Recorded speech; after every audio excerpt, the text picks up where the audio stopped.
I was really impressed today by Rishi Sunak's honesty, humility, and dignity, and authenticity, something which has been missing during the time that he's been Prime Minister.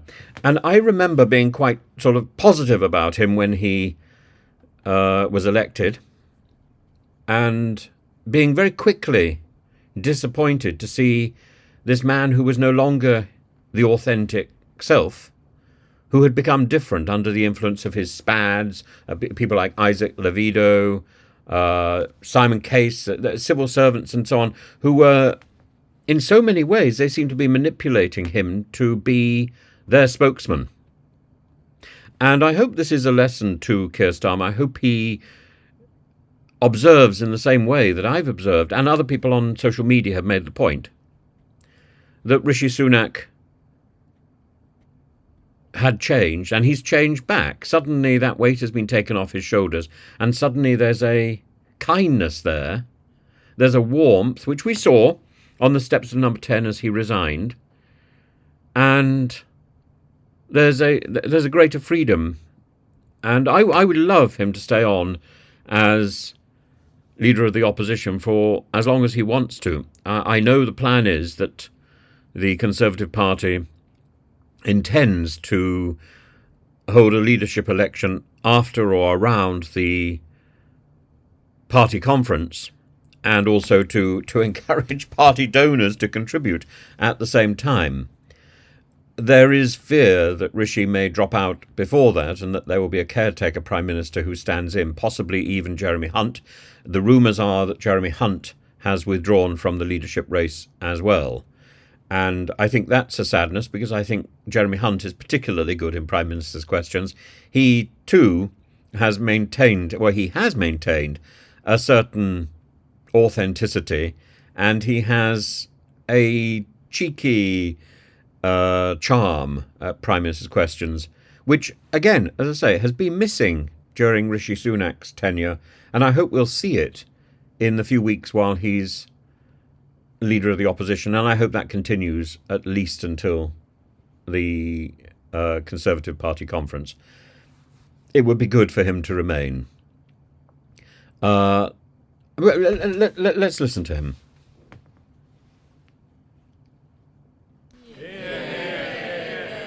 Well, Mr. Speaker-elect, I'm pleased to join the Prime Minister in welcoming you back to the Speaker's chair. And can I also praise the wonderful speech from the Honourable Member for Lancaster and Wyre? And can I start by congratulating the Prime Minister on his election victory? And as he takes on his formidable task, he and his family deserve the good wishes of all of us in this House. Now, in our politics, we can argue vigorously, as the Prime Minister and I did over the past 6 weeks, but still respect each other. And whatever disputes we may have in this Parliament, I know that everyone in this House will not lose sight of the fact that we are all motivated by our desire to serve our constituents, our country, and advance the principles that we honourably believe in. And to every member, new and old, let me welcome them to their places and congratulate them on their results. To be sent to this place by one's constituents is the greatest honour, privilege, and responsibility. I know every one of us will be trying to repay the trust placed in us, and I look forward to continuing to represent the interests of my own rural North Yorkshire constituents. One of the great aspects of our system is no matter how high you rise, you still have that constituency which keeps you grounded. And my advice to all members is to appreciate the role that you have every day that you have it. And for those of us in my party, let me begin with a message to those who are no longer sitting behind me. I am sorry. We have lost too many diligent, community-spirited representatives whose wisdom and expertise will be missed in the debates and discussions ahead. It is important that after 14 years in government, the Conservative Party rebuilds. So now we will take up the crucial role of His Majesty's official opposition, professionally, effectively, and humbly. And restoring trust begins by remembering that being here is an opportunity to do what those we serve expect of us. And in our case, that means holding the new government to account. Can I congratulate the Father of the House, the member for Gainsborough? My right honourable friend has given 41 years of remarkable, dedicated service to this House and his constituency. I know full well how ferociously my right honourable friend fights for the interests of his constituents, and I applaud him for that.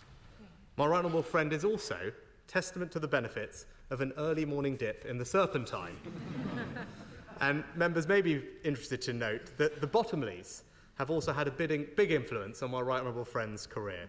It was in 1974 that my right honourable friend ran against Arthur Bottomley in Middlesbrough in his first effort to enter this place. And today, he takes over from Sir Peter, who will be missed. Yeah. And can I also congratulate the new mother of the House, the member for Hackney North and Stoke Newington. We have our differences on policy, but no one can deny the right honourable lady's important role in this House and the inspiration for so many young women of colour that she has provided. Yeah. The right honourable lady is true in every sense of the word, a trailblazer. Yeah. And can I join with you, Mr. Speaker-elect, to thank House staff for their hard work in welcoming our new colleagues to this House and their service over the coming Parliament. And finally, may I congratulate you, Mr. Speaker-elect. When you first ascended to the Speaker's chair, you did so with a healthy majority, and that was testament to your wide appeal and the confidence in which this House places in you and your judgments.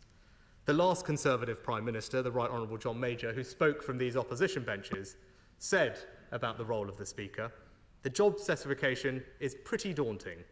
The patience of Job and the wisdom of Solomon are only the basic requirements. We demand also impartiality, independence and fairness. Well, Mr. Speaker-elect, you have shown over the past 4.5 years how to protect that careful balance. The last few years in this House have been at times difficult, and you, sir, have always brought this House together. That was clear when we lost our colleague, Sir David Amess. And I know your guidance and support for members then was greatly appreciated. It is a privilege to be in this House. Our democracy is powerful, and as we have witnessed, it can be definitive. But I know that this House will, true to its best traditions, hold the executive to account. And I know that Mr. Speaker-elect will facilitate that. So in conclusion, Mr. Speaker-elect, I have no doubt that we will face difficult days together in this place, but I also know that I speak for the whole House when I say that we will all welcome your leadership and guidance in the months and years ahead. Yeah. And while we're at it, I think it's I think it's worth listening to two other people, the Father of the House and, well, let's listen to him. Sir Edward Lee. Mr. Speaker-elect, as the first backbencher to speak in this Parliament, I seem to remember that almost the very first thing you said, almost before you even arrived in the chair to start your distinguished career as our Speaker, you said that your primary job was to defend us backbenchers. And I know that you will do that with enormous spirit and diligence. I know that this place is primarily about great events and the government being held to account by the opposition, but it's also about the right and the duty for all of us backbenchers, even if some of our views are a bit idiosyncratic, to have our views and to have our say. We all welcome the fact that we are such a diverse Parliament in every single way, but above all, we are a Parliament of a diversity of views. We are all equal, although, to be fair, some are more equal than others. But you will defend our right to speak our mind, to hold the government to account. I'd like to pay tribute to my predecessor, Sir Peter Bottomley, who gave such wonderful service to this House. And he sent me a lovely little note today. He said, have fun, do some good, and make people happy. And you, Mr. Speaker, I think you stand up every single day, and you can't make all of us happy all the time, but you try and make most of us happy for most of the time. Thank you very much. Do you notice he doesn't use any notes? And this is the tradition of speaking in the House of Commons, that you don't read from notes. And yet so few members of the House of Commons follow that rule. Diane Abbott also didn't speak from notes, and she was wonderful. And listen to her as well as she gives advice to the new intake. And there's a warmth again here. The Member of the House, Diane Abbott. I would like to congratulate the Speaker-elect on his election and say this. He has been a Speaker through tumultuous times, but he has never failed to serve with grace and expertise and fairness.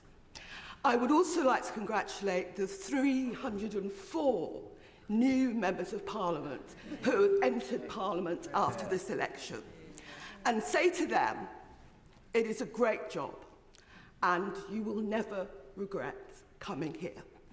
I would also like to congratulate the officers of the House who have organised such a meticulous and careful induction.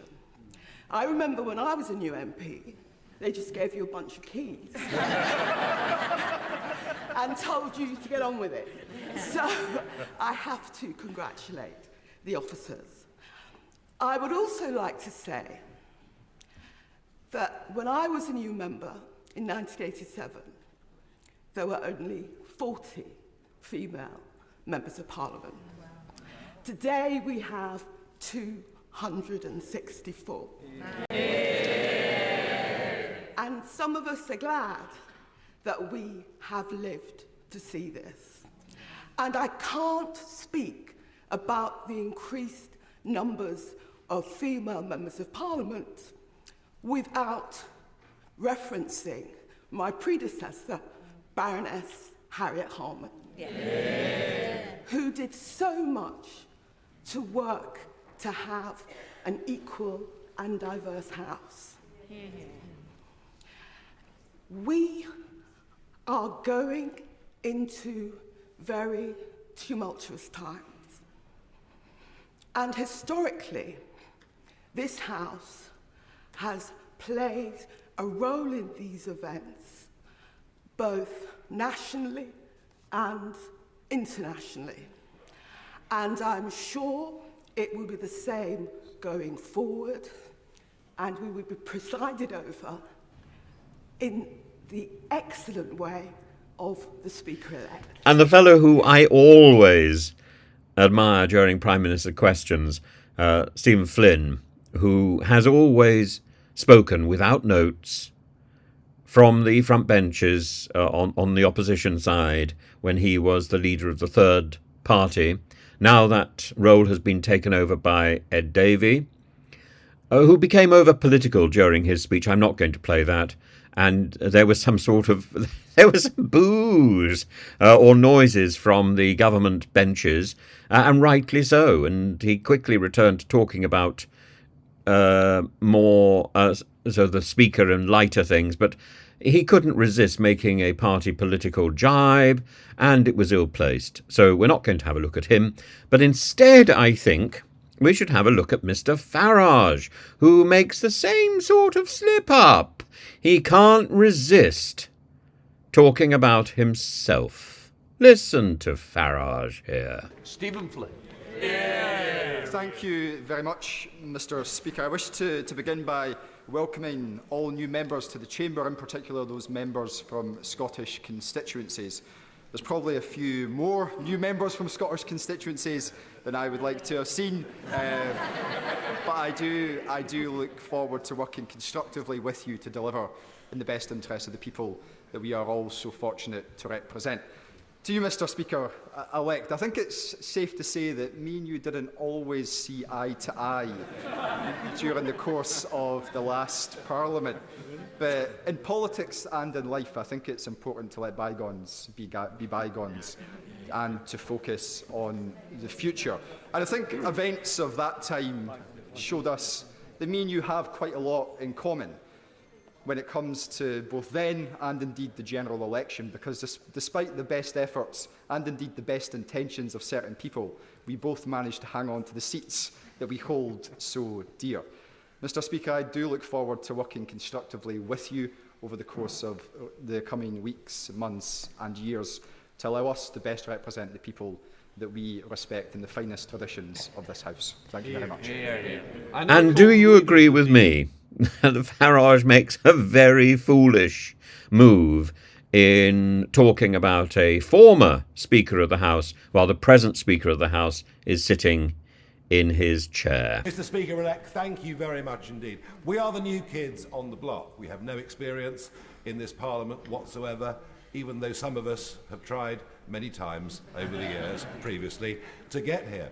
So we can't judge you from working in this place, but we can judge you from the way the outside world sees you. And I don't just mean the United Kingdom, I mean the world, because Prime Minister's Questions time is global box office politics, and it's pretty clear to everybody that you act with great neutrality, that you have brought tremendous dignity to the role as Speaker, so we absolutely endorse you entirely for this job.